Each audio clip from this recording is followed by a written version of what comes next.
আমি মনে করি সাধারণ নাগরিক হিসাবে সংবিধান কিংবা সংবিধান শুধু আইনজ্ঞদের বিষয় নয়, এটা আমাদের সকলেরই বিষয়। ইনফ্যাক্ট একজন বিখ্যাত ব্যক্তি একবার বলেছিলেন যে what is too important to be left to the generals, ঠিক তেমনিভাবে সংবিধানও বোধ হয় is too important to be left to the lawyers and the জাজেস অ্যালোন। সো আমরা নাগরিকদেরও ভূমিকা আছে, নাগরিকদেরও বক্তব্য আছে, নাগরিকদেরও মতামত আছে, এবং আপনারা আপনাদের মতামত ব্যক্ত করেছেন, আপনাদেরকে ধন্যবাদ দেই। আমাদের একমত হতে পারি, দ্বিমত হতে পারি, কিন্তু আপনাদেরকে ধন্যবাদ দেই আপনাদের এই গুরুত্বপূর্ণ নাগরিক দায়িত্ব পালন করার জন্য। তো আমার দুটো বিষয়ে আমার বক্তব্য আছে। সংবিধানের ব্যাপারে সংবিধানে অনেকগুলো পরিবর্তন করতে হবে, কারণ সংবিধানটাকে নষ্ট করা হয়েছে।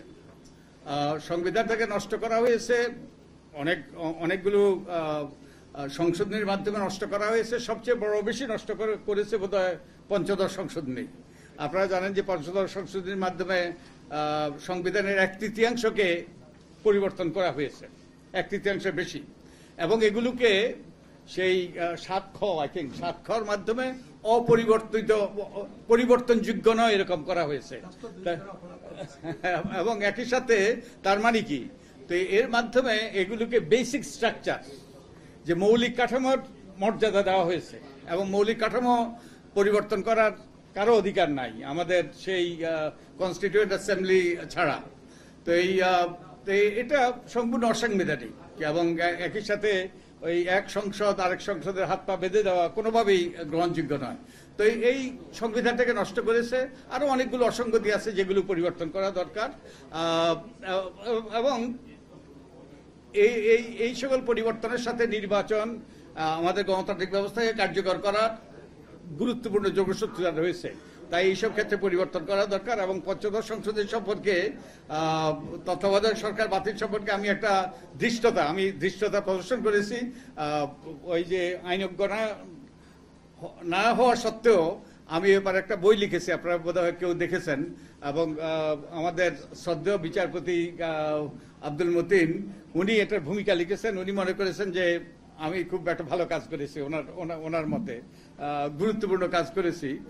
তো আমি কিছু অনধিকার চর্চা করেছি। তাই পঞ্চদশ সংশোধনীটা একটা ভয়ানক সংশোধনী। এটার মাধ্যমে আমাদের সংসদকে চরমভাবে কুলুষিত করা হয়েছে। তো এই ব্যাপারে আপনারা হয়তো জানেন, অনেকেই জানেন যে আমি ওই যে নাগরিকের অবস্থান থেকে আমি এটা চ্যালেঞ্জ করেছি, এবং একই সাথে ত্রয়োদশ সংশোধনী মামলার যে রায়টা সেটা রিভিউ করার জন্য আমরা পিটিশন করেছি। তো এবার একটা ভুল বুঝাবুঝি আছে, আমি ভুল বুঝাবুঝিটা একটু সংশোধন করতে চাই।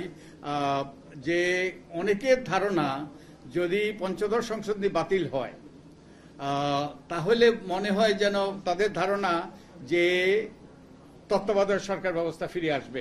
ডিজাইন, এলিগেন্স, বিউটি, সেরা পণ্য সবার জন্য জেভিকো। আমি যতটুকু বুঝি আমার জ্ঞান বুদ্ধিতে তা ফিরে আসবে না, কারণ এর জন্য যে সংসদের ভূমিকা লাগবে। এটা সংসদে একটা বিল আকারে উত্থাপন করতে হবে, একটা অনুমোদন করতে হবে। তো এটা ভুল বুঝাবুঝি সৃষ্টি করা হচ্ছে যে পঞ্চদশ সংশোধনী বাতিল হয়ে বোধহয় সেই তত্ত্বাবধায়ক সরকার ফিরে আসবে, আমার আগের বিচারপতি ফিরে আসবেন, উনি এসে তত্ত্বাবধায়ক সরকারের প্রধান হবেন। এইরকম একটা চরম ভুল বুঝাবুঝি সৃষ্টি হচ্ছে। আমার মনে হয় এটার অবসান হওয়া দরকার। আর দুটো বিষয়ে আমি একটু আমার মতামত দিতে চাই। একটা হলো যে আমাদের সংসদে এখন 350টা সিট আছে। 300টা সিট হলো সাধারণ আসন, আর 50টা হলো ওই যে সংরক্ষিত আসন।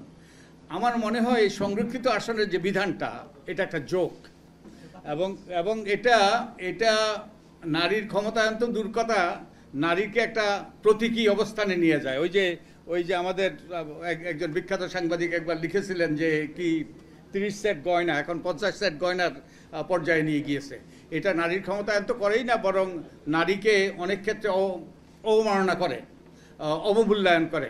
তা আমার মনে হয় এখানে একটা গুরুত্বপূর্ণ পরিবর্তন আনা দরকার। আমি মনে করি, আমার ব্যক্তিগত মতামত হলেও মেবি আমরা 450 সিট করতে পারলে ভালো হইতো, অন্তত 400টা সিট করে এটা 100টা সিট নারীদের জন্য সংরক্ষিত করে এবং ঘূর্ণায়মান পদ্ধতিতে সরাসরি নির্বাচনের মাধ্যমে আমরা নারীদেরকে ক্ষমতায়নের একটা সুযোগ করে দেওয়া আমার মনে হয় গুরুত্বপূর্ণ। সরাসরি এখন যেটা হয় এটা কম্পিটেন্স নয়, এটা হলো কানেকশন, এটা ফায়দা। এবং আমরা জানি এটা ওই যে কয়েকদিন আগে আপনাদেরই একজন সাংবাদিক বন্ধু লিখেছেন, একটা সংবাদপত্রে লিখেছেন যে সংরক্ষিত আসনে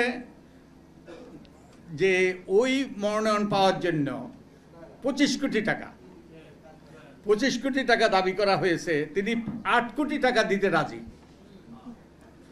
তো এই রকম যে এই সংরক্ষিত আসনগুলো এই রকম যে বেচা কেনার বিষয় হয়ে গিয়েছে, এখানে যোগ্যতা, দক্ষতা কিংবা জনপ্রতিনিধিত্ব এইসবের কোনো বালাই নেই।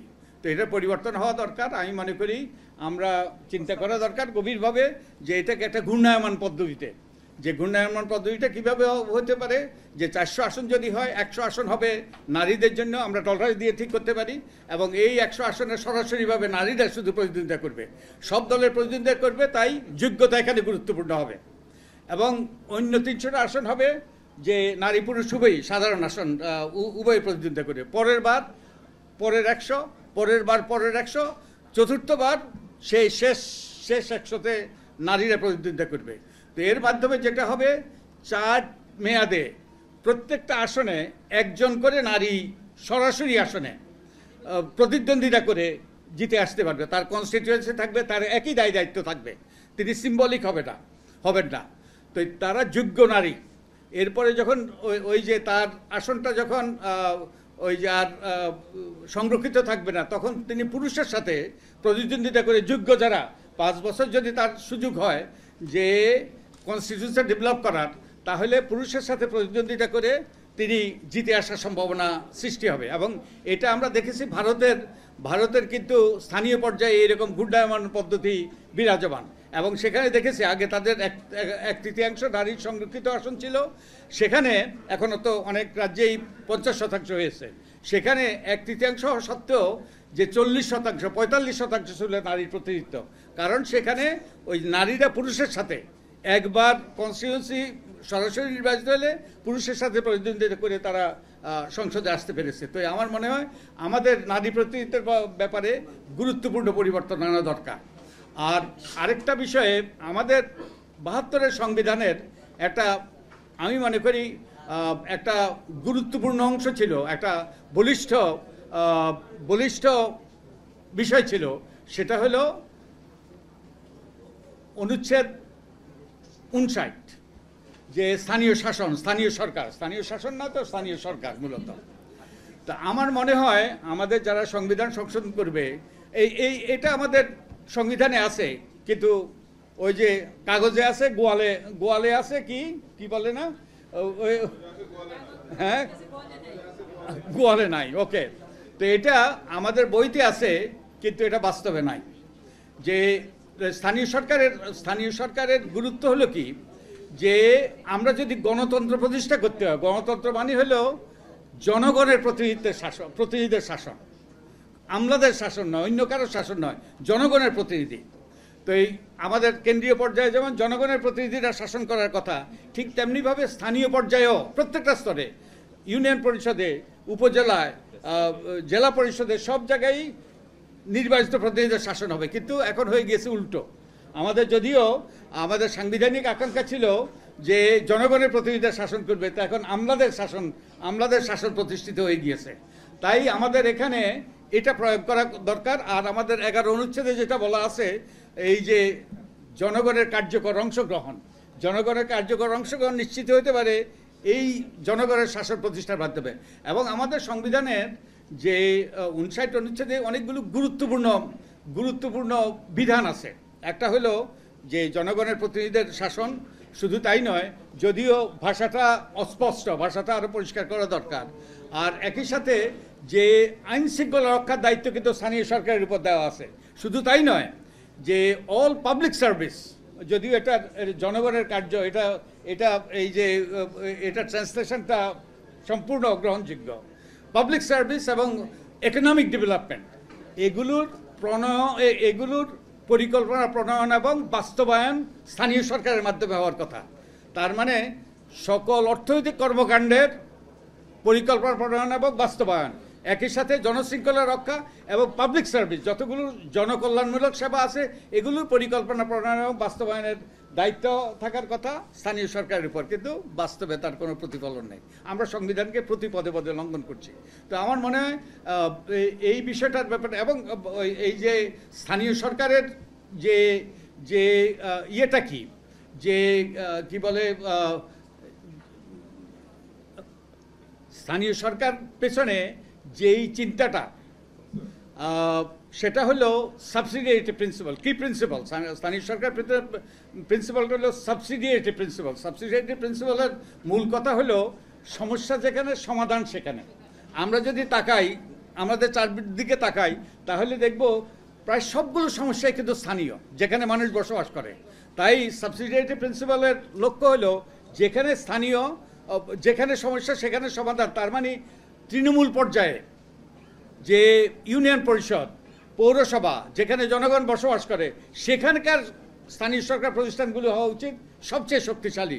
সেখানেই সম্পদ যাওয়া উচিত, সেখানেই দায় দায়িত্ব ক্ষমতা যাওয়া উচিত, যাতে তারা স্থানীয়ভাবে সমস্যার সমাধান করতে পারে।